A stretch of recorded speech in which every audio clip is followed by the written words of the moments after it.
इकाई 7 सूफी मत और जैसी का पद्मावत। इकाई की रूपरेखा, उद्देश्य, प्रस्तावना।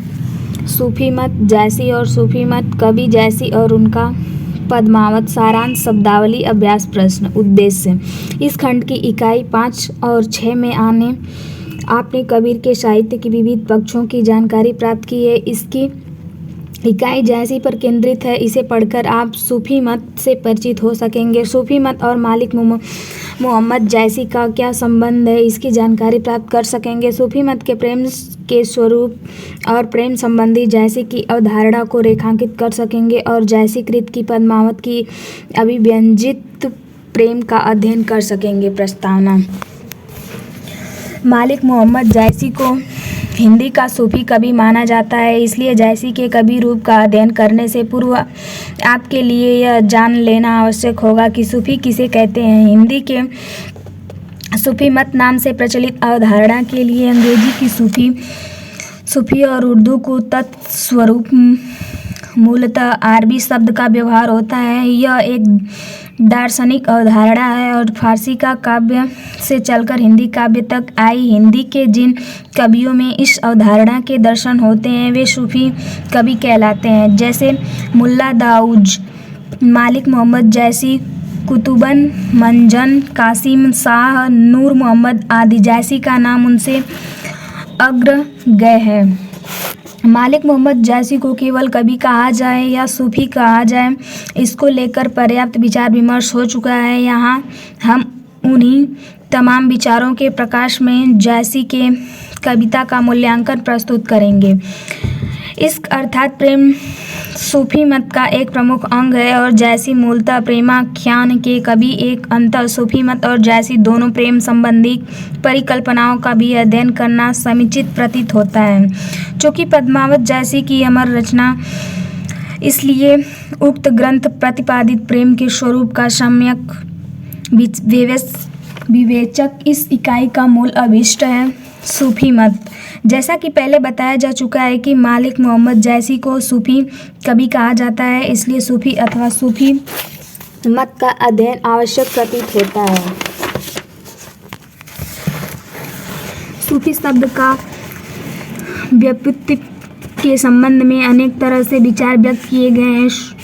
सूफा शब्द सोफिया, सूफ आदि शब्दों का इसका मूल माना जा रहा है। अतः सूफ शब्द का बहुमत, जिसका अर्थ है ऊन, अर्थात सूफी का वह है कि जो ऊनी वस्त्र धारण करता है, लेकिन शाब्दिक अर्थ जान लेने मात्र से सूफी मत का पूर्ण बोध नहीं हो जाता। सूफी मत अथवा तत्सम इस्लाम का एक अंग है, किंतु फकीर अथवा धर्मशास्त्री को इस्लाम से अलग मानते रहे, क्योंकि प्रारंभिक सूफियों ने इस्लाम की प्रवृत्ति मूलक भावना के विपरीत उसमें भक्ति का समावेश किया और आत्मा के शुद्धिकरण पर जोर दिया। ध्यान देने योग्य बात यह है कि प्रारंभ की सूफी मत में दर्शन का अभाव। अलहन शाह इब्राहिम बिन आदम और आयान के विचारों में सूफी मत अपना आधार ग्रहण करने लगा और उसका प्रारंभिक स्वरूप रबिया के विचारों में दिखाई दिया।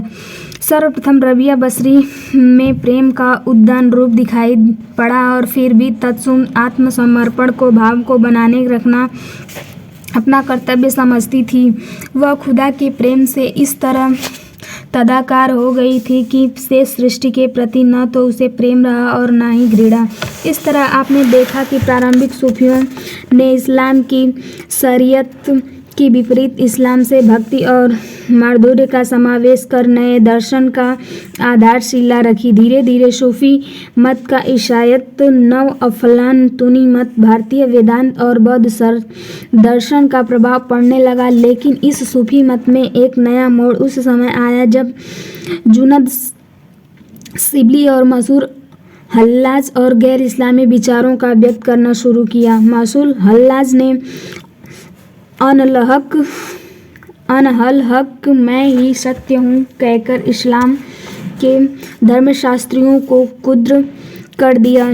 चूँकि इस्लाम का यह मान्यता था कि अल्लाह एक है और उसने कोई पैदा हुआ है और ना ही किसी से पैदा हुआ तथा उसकी समता का भी कोई नहीं, इसलिए अल्लाह को अपने को सत्य कहना उलेमाओं का अच्छा नहीं लगा, इसलिए मंसूर का कत दिया कि दरअसल मंसूर का कथन वेदांत का ब्रह्मष्टि ही है, जिससे यह सिद्ध हुआ है कि मंसूर के समय तक सूफी मत अनेक दर्शनों का प्रभाव पड़ने लगा था। मंसूर के कल के बाद सूफी मत का जब दस्त आघात लगा और सूफियों को एक सुसंबद्ध दर्शन आवश्यकता महसूस हुई, अतः सूफी मत के इस्लाम से समझौता भी शुरू कर दिया। अल गजाली ऐसे ही सम्यवादी सूफी दार्शनिक से अल गजाली, जिस पर यूनानी दार्शनिकों के साथ साथ कुरान और हसन अल अंबरसरी, रबिया और जुदैन के मतों का प्रभाव था। उनके साम्यवादी विचारों का इस्लाम सूफी मत का विरोध समाप्त हो गया। इस प्रकार सूफी दर्शन दो धाराओं में बढ़ गया। पहली धारा मंसूर अल्लाह के अनुयायियों की है और दूसरी समझौतावादी दार्शनिक की। पहली धारा के दार्शनिक में दृष्टि उदार और दूसरी धारा के दार्शनिकों की कुरान संबंध, जो कुरान के प्रतिकूल हो जाते हैं। अभी तक आपने देखा है कि सूफी मत ने किन परिस्थितियों में अपनी अस्तित्व रक्षा के लिए पुष्ट दर्शन का विकास किया और वह धाराओं में बढ़ गया। इस समय तक सूफी मत के वेदांत का प्रभाव स्पष्ट रूप से दृष्टिगोचर होने लगा तथा साक्ष्य के रूप में इल्म अरबी के विचारों को भी देखा जा सकता है कि एकेश्वरवादी दृष्टिकोण का ईश्वर केवल एक है की जगह एक कहता है केवल ईश्वर है और कुछ नहीं। इल्म अरबी का यह दृष्टिकोण वेदांत है, सर्व खलु इंद ब्रह्म का समीप है। यहाँ यह जान लेना आवश्यक है कि इब्नुल अरबी के विचार भारत में काफ़ी लोकप्रिय हुई। हिंदी के सूफी कवि मंझन से उन्हीं विचारों का ध्यान रखकर मधुमालती की रचना की। अब आपको सूफी मत की साधना पद्धति को जान लेना जरूरी, क्योंकि समूचा सूफी दर्शन इन्हीं साधना पद्धतियों पर निर्भर, जिस तरह योग के 8 अंग और योगी उनका क्रमशः आचरण करते हुए समाधि की दशा में पहुँचता है और उसी प्रकार सूफी परमात्मा के प्रेम में डूबकर उसमें लीन हो जाता है। इस अवस्था में यह ईश्वर ने तदाकर हो जाता है तथा सूफी दर्शन की भाषा में इसे वक़ा कहा जाता है। सूफी मत के साधनों को 4 सोपान माने जाते हैं: शरीयत, तरीक़त, मारिफत और हकीकत। दूसरे शब्दों में इन्हें नासूत, मलकुत, जबरूत और लाहुत भी कहा जाता है। कुछ लोगों ने एक और सोपान आहुत का भी कल्पना की है, जिसे सत्य लोक भी कहा जा सकता है। हर सूफी तौबा, जहद, सब्र, शुक्र, रिजा, खौफ, तवक्कुल, रजा, फिक्र और मोहब्बत के आचरण में लाए हुए अपने मासूम अर्थात ब्रह्म में लीन हो जाता है। साधना को इन सोपानों से गुजरने वाला वह काम क्रोध, मोह, लोभ और आदि चित्रवृत्तियाँ और मनोविकारों के मुक्त हो जाता है। यह फना की अवस्था होती है। प्रियतम के सिवाय उसे भी कुछ भी नजर नहीं आता। वस्ल यानी मिलन के बाद आशिक और मासूम अर्थात जीवात्मा की परमात्मा में कोई फर्क नहीं रहता, वह ब्रह्ममय हो जाता है। इसे ही वफा कहा जाता है। सूफी मत के अद्वैत दर्शन की शुरुआत बायजीद ने की। बायजीद की जीवात्मा और परमात्मा में कोई फर्क नहीं मानते हैं। करखी और बायजीद के बाद सूफियों ने प्रेम पियाला का प्रचलन हुआ।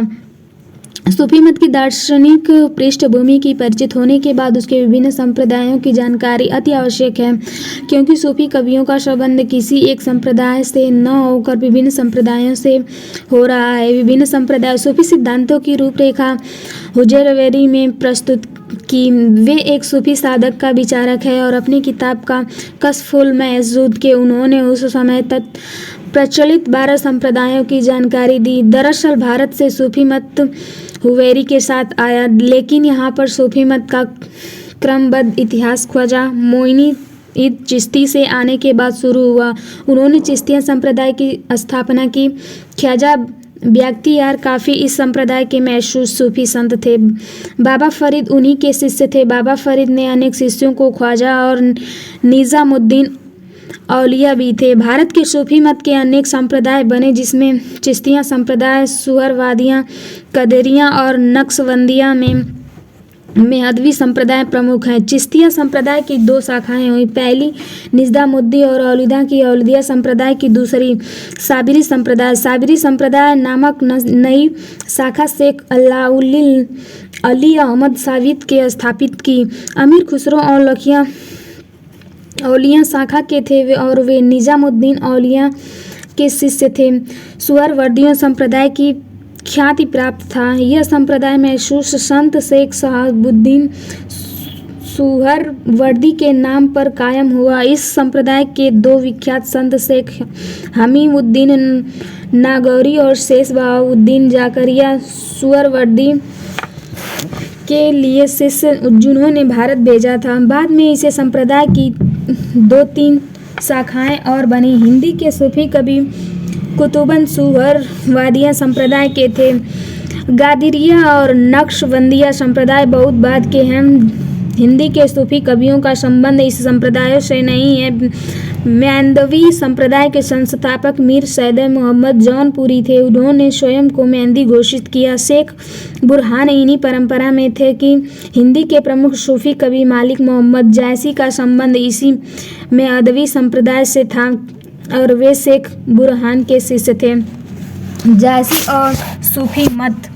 अभी तक आपने सूफी मत के विभिन्न संप्रदायों की जानकारी प्राप्त की। अब जैसी के सूफी मत के संबंधों के बारे में जान लेना आवश्यक है, क्योंकि जैसी के सूफी मत के समझने बिना उनके कविता का समझना आसान नहीं है। ऊपर कहा जा चुका है कि जैसी महादवी संप्रदाय के कवि थे और उनके गुरु शेख बुरहान थे, और यही नहीं, जैसी का संबंध चिश्तिया संप्रदाय से भी जोड़ा गया है। आचार्य रामचंद्र शुक्ल और परशुराम चतुर्वेदी के जैसी में चिश्तिया संप्रदाय का माना प्रो राम पूजन तिवारी, डॉक्टर राम खेलावन पांडे आदि के उन्होंने दवी संप्रदाय को बताया है कि जैसी के अनेक विशेषताएं की धारणा इसी प्रकार की है और इसी आधार पर पद्मावत की व्याख्या की जाती है, और विद्वानों के इन धारणाओं पर आधार से जैसी के स्वतंत्र पद्मावत में एक कड़वक से शेख बुरहान समेत अनेक गुरुओं की सूची दी गई है, जिससे एक ब्रह्म होना स्वाभाविक है और उनके गुरु में एक जिनसे दीक्षा ली जाए जिनके संपर्क में वे आए। सबसे पहले सर जॉर्ज ग्रियर्सन के जैसी को मुस्लिम सन्यासी घोषित करते हुए उन्हें सूफी मत से जोड़ा, और बाद में आचार्य रामचंद्र शुक्ल ने ग्रियर्सन के विचारों को सही पाया और उसका समर्थन। हालांकि शुक्ल जी ने जैसी की सूफी कवि माना है, किंतु उन्होंने यह भी स्वीकार किया है कि जैसी के काव्य का सूफी तत्व कम है। भारतीय अद्वैत दर्शन वेदांत से हट योग के तत्व अधिक है। जिन्होंने यह स्वीकार किया है कि जैसी सूफियों के अद्वैत तक यह सीमित रहे कि वेदांत के अद्वैतवाद तक भी पहुँचे हैं।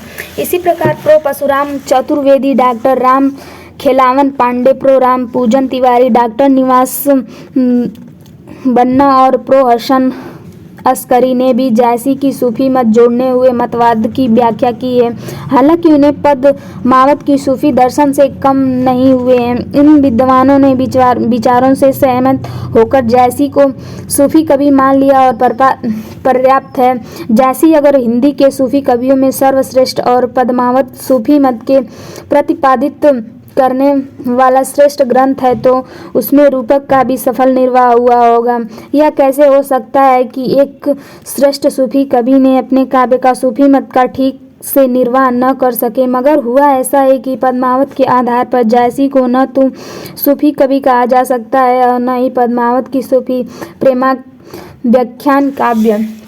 जैसे सूफी थे कि सूफी कवि ने ये सिर्फ कवि थे, इस पर विचार कर लेना आवश्यक है कि जैसी और पद्मावत को समझने के लिए जरूरी है। जैसी को सूफी कवि मानने वाले विद्वानों के लिए पद्मावत का कड़वक काफ़ी रहा। जैसी को सूफी कवि मानने का यह धारणा अब तक जारी है कि जैसी केवल कवि ने उनकी रचना पद्मावत की सूफी दर्शन अनायास ही आ गए हैं। इस बात को बहुत कम आलोचन मानते हैं। जैसी कवि ने उनका किसी सूफी संप्रदाय से कोई संबंध था अथवा नहीं कहा जा सकता कि तथापि सूफी कीमत से वाला भांति परिचित थे। देवनारायण साई ने अनुसार जैसी में अपने स्वाधीन चिंतन और प्रखर बौद्धिक चेतना के लक्षण मिलते हैं और गद्यों में सिलसिलों की मटी असर सरकारी नीतियों से अलग है। इस अर्थ में जैसी यदि सूफी तो कुजात सूफी है। वास्तव में यह जैसी के बारे में विजय देवनारायण साई का कथन यह है कि भारत में सूफी मत के उद्भव का विकास के युग में जो जैसी की सूफी नहीं माना गया, किंतु बाद में उनको लेकर तरह तरह के विनम्र खड़े हो गए और जैसी को सूफी संत की सूफी कवि मान लिया गया। जैसी को सूफी कवि प्रमाणित करने के लिए पद्मावत ने उन स्थलों को बार बार दोहराया गया जिनके सूफी मत का झलक मिलती है। आचार्य शुक्ल पद्मावत के अंत के कड़वक तन चित्तौड़ का राजा किन्ना और आधार पर पद्मावत के रूप कत्व के निर्वाह का कोशिश की। कड़वक की प्रत्यक्ष डॉक्टर माता प्रसाद गुप्त ने इसे प्रक्षिप्त सिद्ध करके जैसी और पद्मावत के बारे में फैले बहुत सारे विनम्रों को दूर कर दिया। जैसी के पद्मावत के जिस कड़वक में गुरुओं ने एक लंबी सूची दी है, उसके आधार पर भी उन्हें सूफी मत के किसी संप्रदाय से जोड़ना गलत है। प्रो विजय देवनारायण साई ने ठीक ही लिखा है कि जैसी के पद्मावत न सिर्फ एक विशेष जीवन दृष्टि है बल्कि एक स्पष्ट सामाजिक सांस्कृतिक समन्वय भी है। गुरुओं और समूची सूची का इसका मिजाज बैठना कठिन है। जैसी से सूफी होने के प्रमाण स्वरूप पद्मावत को एक और तरह से हथियार बनाया जा सकता है। हथियार यह है कि पद्मावत मसनवी शैली में लिखा गया है और प्रेमाख्यात काव्य है। मनसनी फारसी की एक शैली है और ज़्यादातर सूफी प्रेमाख्यान इसी शैली में लिखे गए हैं। यह मसनवी पद्मावत के प्रेमाख्यात के बारे में बस इतना कहना पर्याप्त होगा कि शैली मात्र के अनुकरण से कोई रचना की संप्रदाय से मतों का प्रतिपादित नहीं करती और दूसरे पद्मावत प्रेम काव्य ही नहीं कि इसके युद्ध का विशद वर्णन हुआ है। इस तरह जैसी मननशील का मानवीय संवेदना के कवि थे। उन्हें जीवन का व्यापक अनुभव था। उनका यही अनुभव है कि कृति पद्मावत में दिखाई पड़ता है। जैसी ने कई कि इस महान काव्य ग्रंथ के सूफी काव्य मानने का आग्रह नहीं किया, हालांकि वे प्रेम विशेष जोर देते थे। जैसी के लिए पद्मावत का प्रेम कथा और बाकी कुछ नहीं, उनका आग्रह बस यही है प्रेमा कथा यही भांति विचार हो। और उन्होंने प्रेम कथा के लिखने का प्रयोजन भी बताया है। और मन जान कवित अस्किन्ना मकहुया रहे जगत मन चिन्ना। जैसी और उनके पद्मावत की व्याख्या के लिए इन पंक्तियों को ध्यान में रखना जरूरी है, नहीं तो जैसी के साथ अन्याय की पूरी संभावना है। जब किसी कवि को किसी खास संप्रदाय से जोड़ दिया जाता है तो साहित्यिक में एक भ्रमपूर्ण धारणा जड़ जमा लेती है, तो उसे जोड़ना आसान नहीं होता। कि इससे पहले आपने देखा है कि जैसी एक कवि थे, किसी सूफी संप्रदाय में उनका संबंध नहीं था कि यह अलग बात है। पद्मावत को जोड़े से स्थल सूफी सिद्धांतों के अनुकूल है, अन्यथा समूचा पद्मावत एक लौकिक प्रेम काव्य की जिनके प्रेम में युद्ध के समान महत्व दिया गया है। फिर भी सूफी मत के प्रेम में स्वरूप और प्रेम के बारे में जैसी का अवधारणा का विवेचन जरूरी है। सूफी मत का यह दर्शन है कि जिसमें प्रेम की भक्ति का साधना है, यह प्रेम नितांत लौकिक है, किंतु सूफी इस सांसारिक प्रेम को इतना उदात्त और दिव्य बना देते हैं कि वे अलौकिक प्रेम से बदल जाता है। सूफी मत की शब्दावली में इसे इश्क मजाजी के इश्क हकीकी में रूपांतरण का कहा जाता है। ईश्वर के प्रेम में अखंड डूबा और विरह में रत होकर सूफी संसार में अलग हो जाता है और प्रेम पियाला के लिए सूफी हमेशा लालयित रहते हैं। प्रेम के द्वारा ईश्वर या सत्य का आभास करके वे उम्मीद की दिशा में पहुँचते हैं और ईश्वर के एकाकार हो जाता है। इश्क की हकीकत पर पहुँचने के लिए वे इश्क मिजाजी मजाजी का सहारा लेते हैं। वे स्वयं जीव आत्मा की आशिक मानते हैं और स्त्री का परमात्मा मासूक हमेशा सौंदर्य पुंज होता है और खुदा के जमाल का सूचक। ईश्वर को प्राप्त करने के लिए सूफी अनेक विध बाधाओं को पार करते हैं और अपने लक्ष्य की ओर बढ़ते जाते हैं। फारसी के सूफी कवियों में एक ही नहीं बल्कि हिंदी के सूफी कवियों में भी यह प्रवृत्ति समान रूप से दिखाई पड़ती है। मुल्ला दाऊद कुतुब मंजन और नूर मोहम्मद सभी के अन्य अपने काव्यों की इसी पद्धति के अनुसरण किया है। इस तरह हिंदी के दाम्पत्य प्रेम के माध्यम से ईश्वरीय प्रेम की यह नई शैली विकसित हुई है कि भारतीय जीवन और दर्शन के इस तरह की प्रेम कथाएं नहीं हैं। सूफियों की इस्लाम को सहज और सरल बनाने की कोशिश की, इसलिए उन्होंने ईश्वर की भक्ति के लिए प्रेम का अर्थात मधुरा भक्ति को चुना। उन्होंने योग को ज्ञान नहीं बल्कि प्रेम और उससे उत्पन्न विरह को महत्व दिया।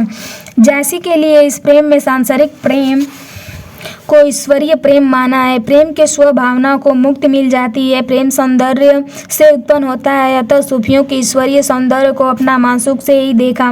यह सूफी दर्शन इसलिए जैसी में लिखा है कि जब लगी बिरह न होई तन हियो न उपजौ प्रेम, तब लगी हाथ न आव तब कर्म धर्म सत में नेम। हम चाहे जो इस दोहे की सूफी मत को प्रेम संबंधी अवधारणा से जोड़ सकते हैं, किंतु किसी एक दोहे या कुछ छंदों के आधार पर जैसी के प्रेम सूफी मत के अनुकूल सिद्ध करना ठीक नहीं। हालांकि जैसे सृष्टि की रचना का उद्देश्य हरकत मोहम्मद से प्रेम स्वीकारते हैं। किन्न हेसि पुरुष एक निर्मरा मोहम्मद पुनिव करा, प्रथम ज्योति विधि तो ही केर साजी, ओ ते प्रीत सृष्टि उपराजी।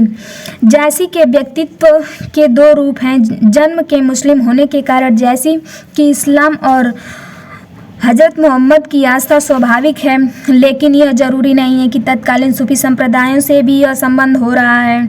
इसके ठीक विपरीत जैसी कवि व्यक्तित्व है, जहाँ वे सिर्फ कवि और प्रेम विरह के कवि, यहाँ तक न तो मुसलमान और न ही तो सूफी। वे प्रेम आहत है, इसलिए उनके बोल उनकी अभिव्यक्ति में प्रेम विरह की तीव्र वेदांत है। जे ही के बोल विरह के छाया, कहू ते ही बुख कहाँ तेरी छाया।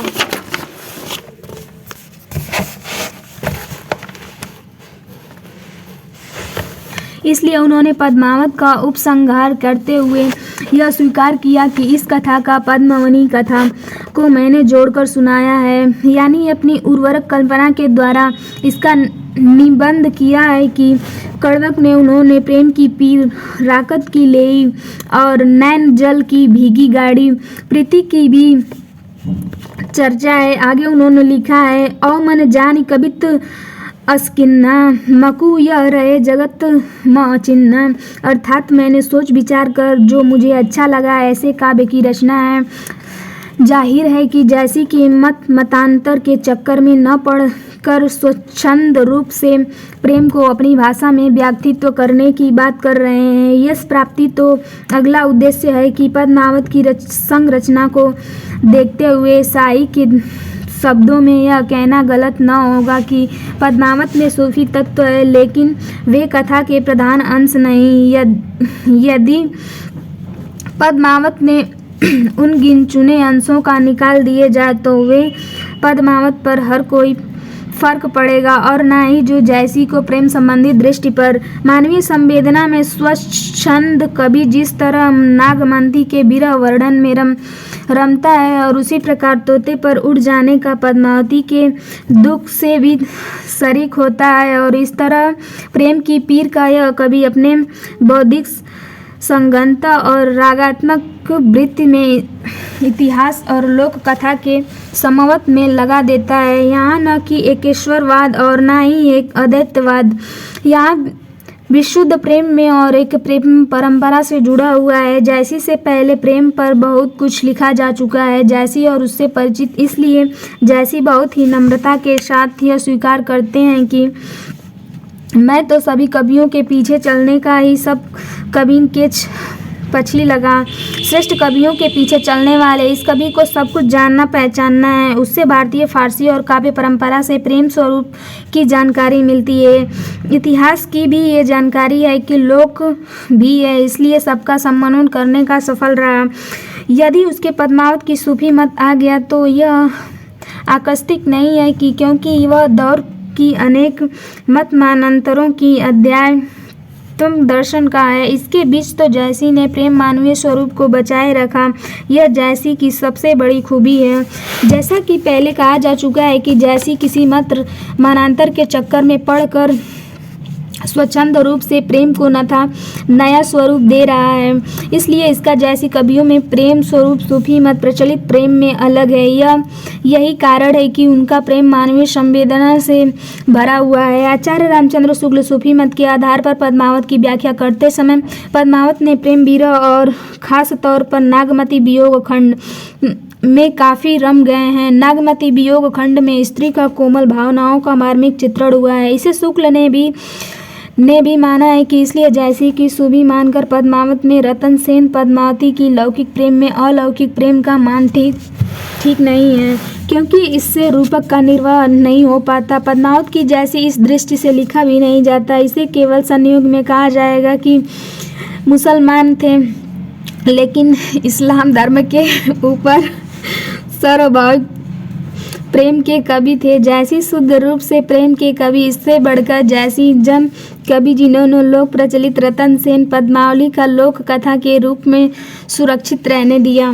पद्मावत एक लौकिक प्रेम का काव्य, कुछ संकेतों के आधार पर उसे सूफी काव्य मानना ठीक नहीं है कि जैसे सूफी मत के ईश्वर के प्रति प्रेम जागृत होना और आशिक का ईश्वर से कंष्टित प्रेम की विरही उसी के प्राप्ति के लिए प्रयत्नशील रहना, प्रेम और अन्यता के कारण आशिक यानी जीव का मासूम यानी ब्रह्म का एकल हो जाना, यही वसल है, यही फना है कि जहाँ पे साधक इस संसार से और रुख नहीं करता। पद्मावत को देखने के कुछ दूर तक ऐसा लगता है कि जैसी का उद्देश्य यही है कि अर्थात रतन सेन पद्मावली के प्रेम और दोनों के मिलन से सूफी दर्शन प्रतिपादित करना चाहते हैं। लेकिन जब ये इससे आगे बढ़ते हैं तथा कथा इतिहास का लोक कथा समन्वय एक नया रूप ग्रहण करता है, तब सूफी मत दूर दूर तक नहीं दिखाई पड़ता।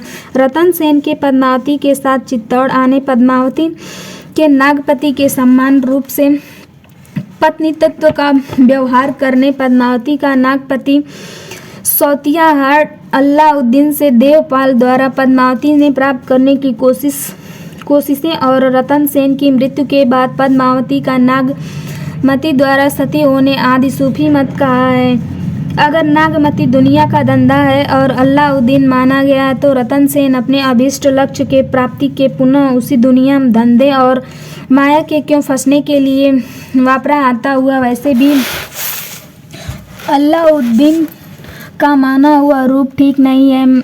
माया अगर हो सकती है तो केवल नागमती के रतन सेन की मार्ग में रुकावट डालने की कोशिश करती है। इसी सिलसिले में वह यह विचारणीय है और एक अगर पद्मावती ब्रह्म है तो जीव की वियुक्त होकर भी विलाप क्यों करती है? क्या ब्रह्म जीव के अलग होने की दुखी है? क्या ब्रह्म जीव की मृत्यु के बाद स्वयं मर जाता है? अगर नहीं पद्मावती का विरोध तो विलाप करती है। अतः मैं सती हो जाती तो वास्तव में जैसी यह विचार था कि यह नहीं वे संसल्क कवि होकर अपनी रचना का इतने सारे प्रश्न उठाने का मौका देते। सूफी मत के चौखटे पर बंधकर प्रेमाख्यान लिखना उनका उद्देश्य होता है और रतन सेन पद्मावली की कथा में रतन सेन पद्मावली मिलन तक ही सीमित रखते हैं, उसे आगे बढ़ाते ही नहीं। इस दृष्टि से उसका कोई औचित्य ही नहीं है। दरअसल जैसी का उद्देश्य तो कुछ और ही था कि उन्हें प्रेम के मर्यादित और उदात्त रूप में अभिव्यक्ति करना था, इसलिए उन्होंने कथा को इतने मोड़ दिए। प्रेम को प्रस्तुतित होने का इसके अवसर दिए। निसंदेह जैसी इसमें सफल हुए। कवि जैसी और उनका पद्मावत। जैसी सूरती संगार के कवि, प्रेम अनुराग के कवि हैं। पद्मावत के उन्होंने ऐसी घटनाओं का विधान किया कि लोकन तत्व यथार्थ, लेकिन ये घटनाएं अविश्वसनीय नहीं हैं। हीरा मन का आदमियों की तरह बोलना, शिव पार्वती द्वारा रतन सेन की श्रीधि गुटिका देना और समुद्र द्वारा रतन को 5 अमूल्य रत्न देना और अनेक घटनाओं का लोकांतर है जो केवल लोक कथाओं में ही नहीं मिलती। ऐसा प्रतीत होता है कि जैसे जायसी ने इस कथा को सीधे लोक से ग्रहण किया है और लोक प्रचलित कथा है इनके प्रभावित थे कि उन्होंने उसके बहुत सारे अंशों को संशोधित करना मुनासिब नहीं समझा। जैसी प्रेम के कवि हैं, उनकी मुख्य चिंता है कि प्रेम के लौकिक रूप में व्यापक और कालातीत बनना। शाही जी ने ठीक ही लिखा है कि जैसी का प्रस्थान बिंदु ईश्वर से न कि कोई नया अध्यात्म उनकी चिंता मुख्य ध्येय मनुष्य है। इसलिए जैसी अपनी कविता के केंद्र में मनुष्य को रखा और वह मनुष्य को सुख उल्लासीन होता है और दुख में रोता है, वह सच भी बोलता है कि झूठ भी। ईर्ष्या द्वेष सभी मनोवेचित भाव उसमें निहित प्रेम में वह सब कुछ भूल जाता है। जैसी ने इसी मनुष्य के प्रेम को महाकाव्यात्मक गरिमा प्रदान की। जैसी के उस प्रेम काव्य में सिर्फ प्रेम नहीं ट्रेजेसी भी है जिसको सुनकर हर आदमी तिल मिला जाता है। मोहम्मद कभी जो प्रेम का ना तन रकत ना मासूम जे मुख देखा ते हंसा सुना ते आए आंसू, अर्थात प्रेम के इस कवि के शरीर में ना रक्त ना मांस, वह वृद्ध हो चला और उसका चेहरा स्वरूप नहीं है।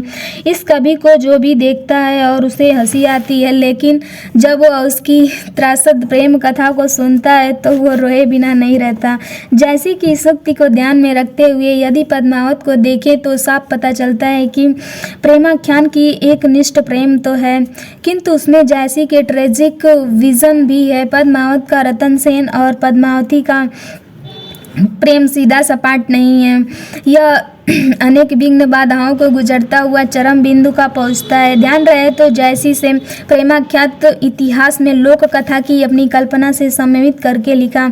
इतिहास की क्या, उसमें इतिहास से सिर्फ कुछ संकेत भर हैं। यह अभी जनश्रुति है कि उन्होंने इतिहास से सिर्फ रतन सेन को ले लिया और लोक कथा रूप दे दिया। इसलिए अगर पद्मावत को लोक कथा का काव्य स्वरूप कहा जाए तो गलत नहीं होगा। कथा की शुरुआत ही लोक कथा के आधार पर हुई। सिंगल द्वीप की राजकुमारी के योग कोई वर नहीं मिल रहा है। राजा गदवर्षण परेशान है। पद्मावती का सर्वस्व सुवटा पद्मावती के लिए वर ढूंढने की बात कहता है, जिस पर गदवर्षण नाराज होकर सुवटे को मारने का हुक्म देता है, लेकिन उसे बचा लिया जाता है। आखिर सुवटा का पद्मावती के योग्य वर की तलाश करता है और रतन सेन के मन पद्मावली के प्रति चाह उत्पन्न करता है। यह ऐसी चाह है कि रतन सेन की राजा ने योगी बना देती है। वह सत्ता छोड़ देता है और एक सामान्य आदमी बनकर पद्मावती को प्राप्त करने की कोशिश करता है। जैसी के शिव पार्वती खंड के रतन सेन के एक निष्ठ प्रेम की उभारते हुए शिव की सिद्धि गुटिका प्रदान कराई है। तात्पर्य यह है कि पद्मावत की पूरी जानकारी की प्रक्रिया में लोकगीत और निजंदरी कथाओं से भिन्न नहीं है।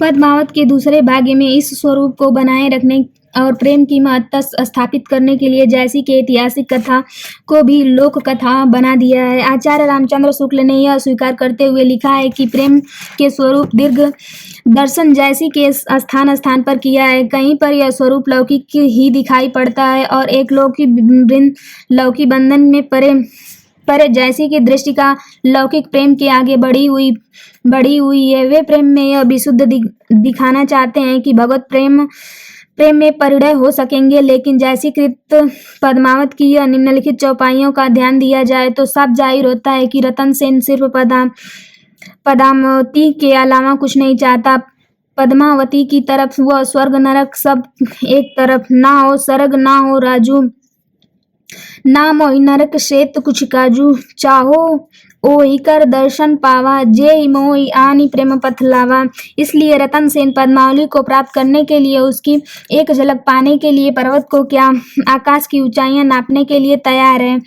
जिस पर्वत पर उसकी प्रिया के दर्शन पर संभव हो, तो पर्वत पर वह पांव को क्या सिर पे चढ़ाने के लिए तैयार है। दरअसल जैसी कहना चाहते हैं कि पुरुष चाहिए उस हियाऊ, अर्थात प्रेम के लिए बहुत बड़े कलेजे की जरूरत पड़ती है। उसे कार्य के लिए जान भी देना पड़े तो नहीं हटना चाहिए। राजे कहाँ दरस जो पावा, पर्वत का गगन क धामो, जे पर पर्वत पर दर्शन लहना, सिर सौ चढ़ो पाव पर कहना। पुरुष चाहिए ऊंचा हियाऊ, ऊंचे काज जीव पुनि दियो। यही है कि जैसी के प्रेम का आदर्श प्रेम के लिए सर्व न्यौछावर करना और उसके किसी भी कीमत पर प्राप्त करना। यहाँ ना तो अन्य उपयुक्त है न रूपक, यह बस एक लौकिक प्रेम है। रतन सेन का प्रेम तब तक एकंतरा है कि जब तक उसकी मुलाकात पद्मावती से नहीं हो जाती। पद्मावती से मिलन के पूर्ण रतन सेन में रस लोभी भौरे की तरह हैं कि पद्मावती के रूप सौंदर्य को सुनकर जाट पाट छोड़ देता है। रतन सेन की पद्मावली के हृदय में उसी वक्त प्रेम का उदय होता है जब वह पहली बार रतन सेन की देखती है, तो पद्मावती का दर्शन मात्र रतन सेन के बेहोश हो जाता है। पद्मावती हृदय में यह लिखकर चली गई कि जोगी ने तूने भिक्षा प्राप्त करने योग्य नहीं सीखा। फल प्राप्ति का समय आया तब तू सो गया। लेकिन घर जाकर पद्मावती रतन सेन के वियोग में विलाप करने लगी। वह भी प्रेममय हो गई और वह सोचती है कि जानती है कि यौवन रस भोग के लिए ही है, लेकिन यौवन बहुत दुखदायी संताप और वियोग का कारण यौवन का भार सह सकता मुश्किल है। यौवन के घोड़े की तरह है, इसे अपने वश में रखना चाहिए और उसे स्वच्छंद पूर्वक हट नहीं करने देना चाहिए। और यौवन है इसलिए विरह और जैसे चंदन की आग, यौवन उगता हुआ चांद है और विरह राहु। इसलिए जब तक प्रिय मिल नहीं तब तक तो प्रेम की इस पीर की सहना ही पड़ेगा। इस संसार का जन्म पाना और सब कुछ नहीं है, जन्म लेने के बाद प्रिय को पा लेना सब कुछ है।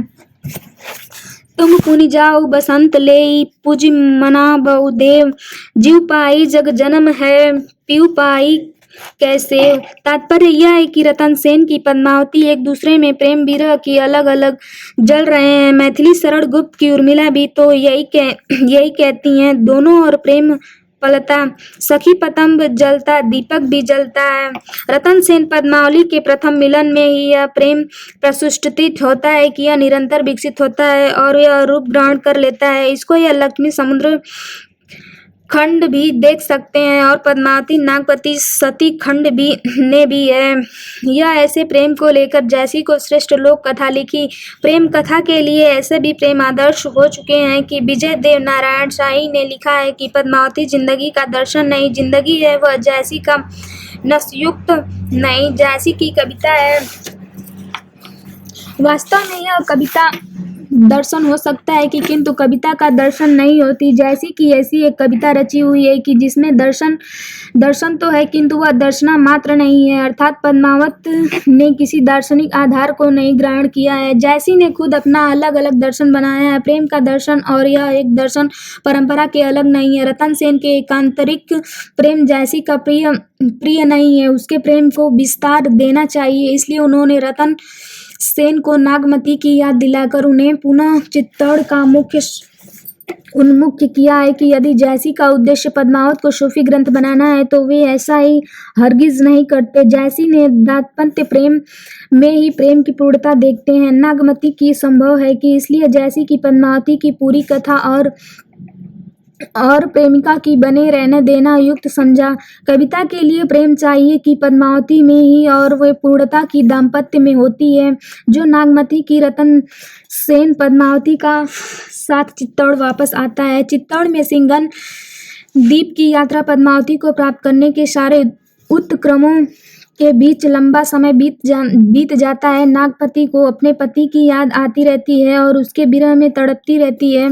जैसी नागपति को नहीं भूलते। नागपति ने विरहावस्था को स्वतंत्र रूप से प्रस्तुत करते हैं। नागपति वियोग वर्णन खंड में नागपति का करुणाधिक दशा चित्रण करते हुए जैसी ने एक स्त्री को जब छवि प्रस्तुत की है तो यह भारतीय स्त्री को छवि है। वह घर नारी मतिहीन, तुम तिरिया मतिहीन तुम्हारी मूर्ख सो जो मते घर नारी। स्त्री के प्रति पुरुष की यह मानसिकता पुरानी है कि यह विरुद्ध भारतीय धारणा है। जैसी कि भारतीय पुरुष की इसी मानसिकता को उजागर किया है और रतन सेन की नागपति को डांट देता है। वह सोचता है कि एक पुरुष मूर्ख है जो घनघारी की राय से चलता है। पद्मावत के उपसंहार से जिन्हें अनेक विद्वानों की संक्षिप्त प्रामाणिकता पर दिया जाए तो नागमती के प्रति पर कथन यह नागमती दुनिया का धंधा यानी माया है। ठीक नहीं कि नागमती की संपूर्ण स्त्री में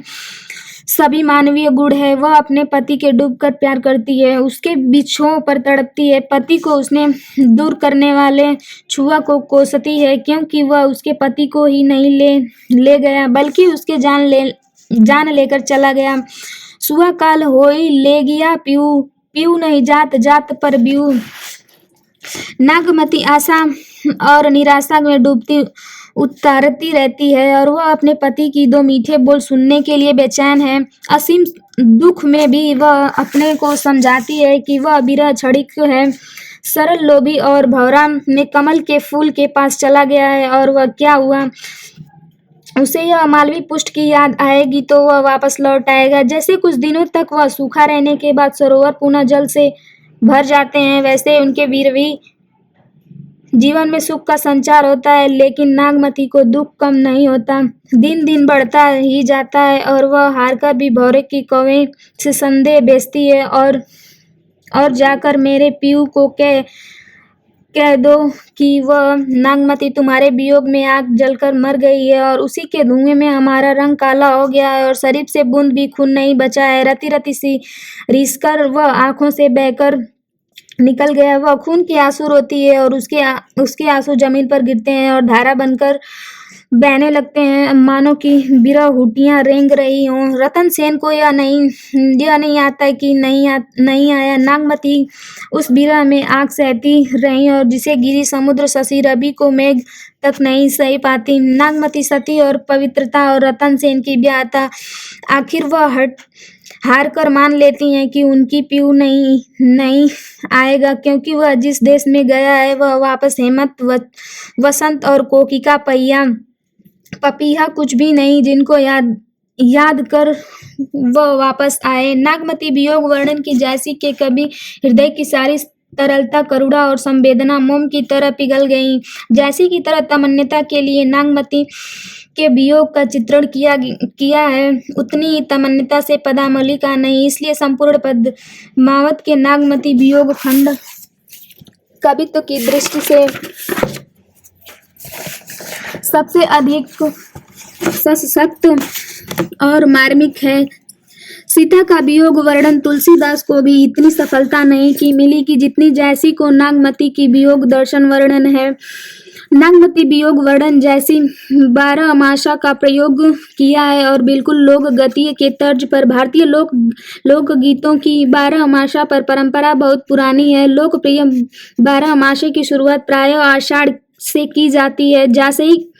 जैसी ने भी उसी परंपरा पर अनुसरण किया है कि आचार्य रामचंद्र शुक्ल ने लिखा है कि नागमती की विरह वर्णन पर साहित्य एक अद्वितीय वस्तु नागमती उपवनों के पेड़ों के नीचे रात भर फिरती है। इस दशा में पशु पक्षी पेड़ पल्लव जो सामने आता है उसे वह अपना दुखड़ा सुनाती है। वह पुण्य दशा धन्य जिसमें कि वह अपने संग लगते हैं और यह जान पड़ने की इन्हें दुख सुनाने से ही हल्का होता है। जैसी ने जिस प्रकार मनुष्य के हृदय में पशु पक्षियों को सहानुभूति प्राप्त करने की संभावना से उसी प्रकार पक्षियों के हृदय में सहानुभूति के संचार भी हैं। वास्तव में शुक्ल जी ने यह सहृदय से पद्मावत के इस खंड का व्याख्या की है कि अद्वितीय शुक्ल रसनग्राही दृष्टिकोण नागमती में प्रिय व्याख्यात करते हुए जैसी के कवित्व को सराहा है। जैसी के प्रेम में मनुष्य की समिति नहीं रखा है। वे प्रेम का विस्तार करते हैं कि उनकी नज़र में सारा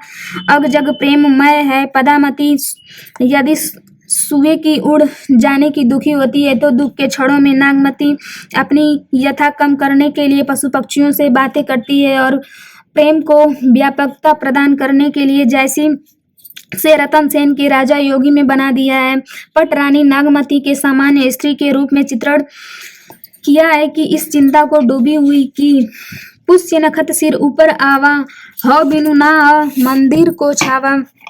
कबीर स्वभाव को बिलोप कोई प्रेम मानते हैं। जैसी की भी यह मान्यता है कि करब बिरीत कठिन है राजा। वे एक कदम और आगे बढ़कर कहते हैं, जे ही तन प्रेम कहाँ ते मासू, कया न रकत नैन नहीं आंसू। इसलिए जैसी की नजर में सभी लोग इस प्रेम पर चलने योग्य नहीं है। प्रेम पंथ अत्यंत विकट है, या जहाँ दुख की दुख है, यहीं रे पथ सो पहुँचे सहजो दुख वियोग। दरअसल जैसी और पथ है कि माधवी का चिकित्सा नहीं, जिसको लेकर जैसी को तत्सुवक के चौखटे पर फिट करने की कोशिश की जाती है। और पद्मावत के रूपक में अन्योन्वित समाज सोक्ति कह सकते हैं कि कद को छोटा करने की कोशिश की है। जैसी कि पद्मावती ईश्वरीय संता का दर्शन करने वाले डॉक्टर श्याम मनोहर पांडे की रतन सेन वियोग का ब्रह्म के लिए तड़पने और जीवात्मा का वियोग तद्भित कर दिया है। रक्त के बुध कयाजत आई पद्मावती कही। डॉक्टर पांडे ही नहीं, पद्मावत की सूफी मत के आधार पर यह व्याख्या करने वाले सभी विद्वानों ने इस पंक्तियों को व्याख्या की है कि इस पंक्ति में सामान्य अर्थ को पता नहीं क्यों उन्होंने इतना कठिन बना दिया है। जैसी सब कहना चाहते हैं कि शरीर जितने भी खून के बूंदे हैं सब एक स्वरूप से पद्मावती पद्मावती कह रही हैं। कुछ उसी तरह जैसे कोई किसी को रोम रोम से चाहता हो या रोम रोम से खुशी फूटती है। सारांश,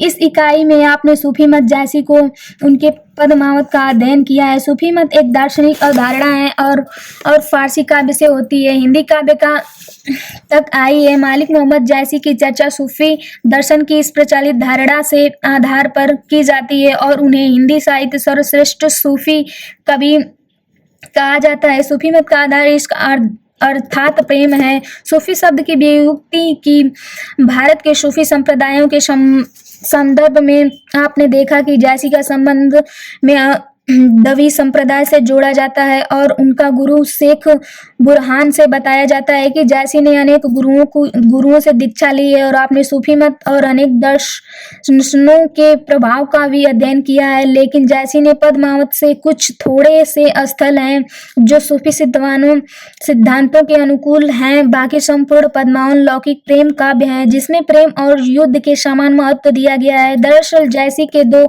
व्यक्तित्व, एक कुरान और हजरत मोहब्बत की पूरी अवस्था रखने वाला, एक दूसरी कवि प्रेम और विरह का कवि व्यक्तित्व के मुसलमान हैं और सूफी। जैसी ने किसी भी मत मनांतर से बड़े बगैर प्रेम कथा लिखी है जिसका उद्देश्य यह है कि प्राप्ति, इसीलिए उन्होंने अपनी कवि कथा प्रेम कथा है। पद्मावत से विवेचन के क्रम आपने देखा है कि यह लौकिक प्रेम काव्य है और उनके सूफी तत्वों की किंतु एक कथा के प्रधान अंग नहीं है। जैसी के इतिहास लोक कथा अद्भुत समन्वय किया है कि उन्होंने एकेश्वरवाद और एक ही अद्वैतवाद, अतः उनमें रूप तत्व का तलाश अनुचित। जैसी के मुख्य चिंता के प्रेम के लौकिक के रूप में व्यापक और कालातीत बनना।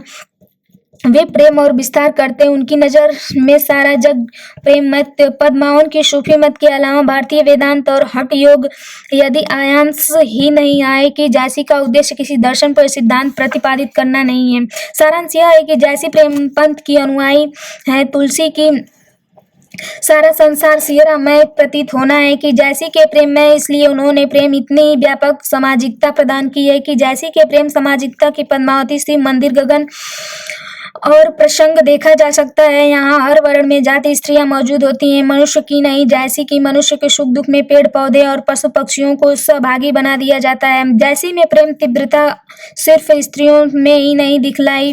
नागमती और पद्मावती में प्रेम तीव्रता की रतन सेन को भी कम से नहीं। जैसी पद्मावती को दोहरे प्रेम को बहुत अच्छी तरह निभाया। जैसी के लिए प्रेम पूर्णता और सुख वियोग का अर्थात दुख से भी वह सुख निहित है। प्रेम और मार्ग में सुख दुख का दर्शन जैसी ने मालिक दर्शन नहीं है, फिर भी जैसी ने उसे दिव्य जनता जीवन दंता और प्रदान से है। प्रेम से निराशा को वे फिजूल मानते हैं। सच्चा प्रेम तो मिलन होगा ही, चाहे मृत्यु के बाद हो या न हो। जैसे आम और मछली वैसे मीन जल धरती अम्बा बसे आकाश। जो पीड़ित पे दुआ में है अंत होई एक पास। वस्तुतः पद्मावत लौकिक प्रेम काव्य जिसमें सूफी मत, भारतीय वेदांत और अद्वैत दर्शन, हठ योग का अनायास ही आ गए हैं। जैसी का यह उद्देश्य नहीं प्रतीत होता है कि प्रेम पंथ के सच्चे बटोही, इसलिए पद्मावत को उन्होंने उसी तरह समझने का आग्रह किया है कि जिस रूप में वह लोक प्रचलित है। प्रेम कथा यही भांति विचार हो, बूझ लेहूं जो बूझो करो।